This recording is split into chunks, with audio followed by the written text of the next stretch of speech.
नमस्कार दोस्तों, हमारी आज की कहानी है अधिकार। सुनंदा एक बहुत सुंदर और समझदार लड़की थी।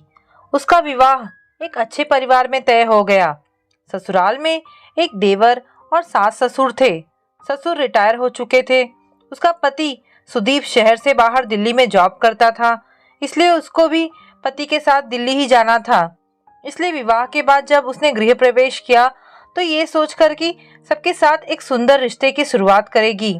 घर में सास और देवर की चलती थी। सुदीप सिर्फ कमाने के लिए थे। सुदीप को भी वो अधिक नहीं जान पाई थी, इसलिए वो उसके साथ भी समय बिताना चाहती थी। उसके पति और देवर जय की उम्र में 2 साल का ही अंतर था और वो भी पढ़ रहा था। सुदीप और सुनंदा जब भी अकेले होते तो जय भी रूम में आ जाता। शुरुआत में ये सब सुनंदा को बहुत अच्छा लगा कि दोनों भाइयों में कितना लगाव है, पर जय उन दोनों को कभी एक साथ समय नहीं बिताने देता। रात में भी देर तक रूम में बैठा रहता। धीरे धीरे सुनंदा को उससे चिढ़ होने लगी, पर उसने कुछ ना बोला। उसकी सास भी जय को मना नहीं करती कि भाभी को अकेला छोड़ दो। 2 महीने के बाद सुनंदा दिल्ली आ गई सुदीप के पास। दोनों एक दूसरे को समझने लगे। सुदीप एक आज्ञाकारी बेटे और स्नेहिल भाई थे।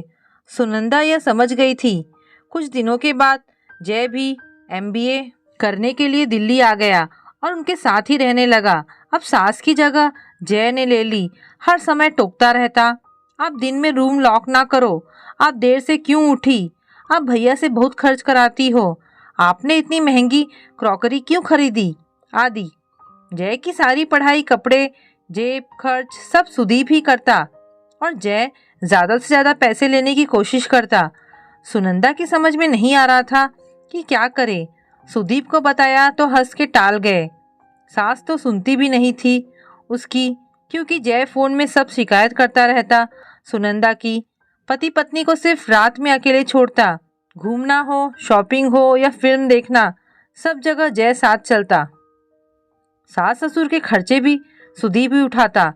इस बात से सुनंदा को कोई ऐतराज भी ना था, पर जब जय का जॉब लगा तब भी वो सुदीप से अपना खर्च लेता। सुदीप कुछ सुनना चाहते ही नहीं और सास भी कुछ ना कहती। सुनंदा तनाव में रहती थी। कुछ कमी की वजह से शादी के 7 साल के बाद कोई बच्चा भी नहीं हुआ था, पर इलाज चल रहा था। सबका मानना था तुम्हारे खर्चे ही क्या है, बच्चे भी नहीं हैं। जय की शादी हो गई, एक बेटा भी हो गया, पर अभी भी उसके खर्चे सुदीप उठाते थे, क्योंकि सबको लगता उसने अभी कमाना शुरू किया है। बेचारे की नई गृहस्थी है।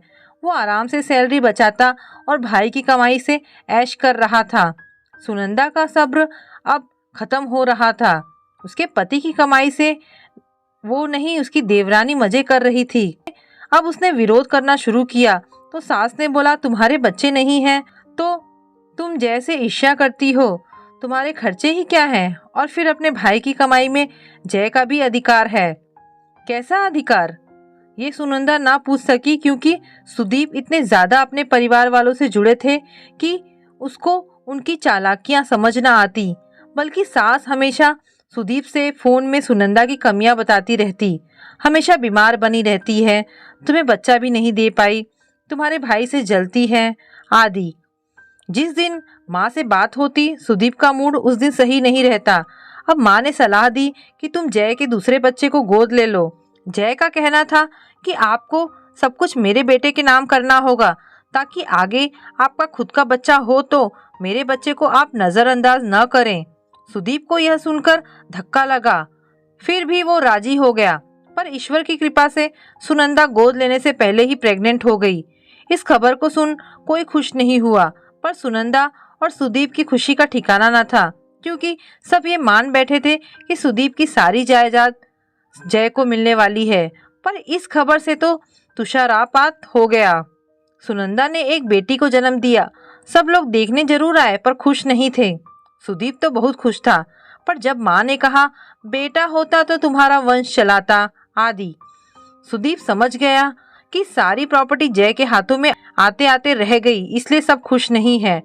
और ये भी कि सुनंदा ही उसे समझती थी, तभी तो कभी रुपए पैसे को लेकर झगड़ा नहीं किया। आज उसे जीवन की इतनी बड़ी खुशी मिली है तो कोई उसकी खुशी में खुश नहीं है। अब उसने सोच लिया था जरूरत होने पर ही वह भाई की आर्थिक मदद करेगा, पर बिना सोचे समझे नहीं। अब माँ को समझना होगा कि उसका भी परिवार है, जिसकी जिम्मेदारी उसको उठानी है। इसलिए अब जय को भाई की कमाई का सुख छोड़कर अपना खर्च स्वयं उठाना चाहिए। दोस्तों, परिवार में सबको एक दूसरे का साथ देना चाहिए, पर कोई जानबूझकर अपने लाभ के लिए आपका इस्तेमाल करे तो ज़रूर आवाज़ उठानी चाहिए। दोस्तों, ये कहानी आपको कैसी लगी मुझे कमेंट करके अवश्य बताएं। धन्यवाद दोस्तों।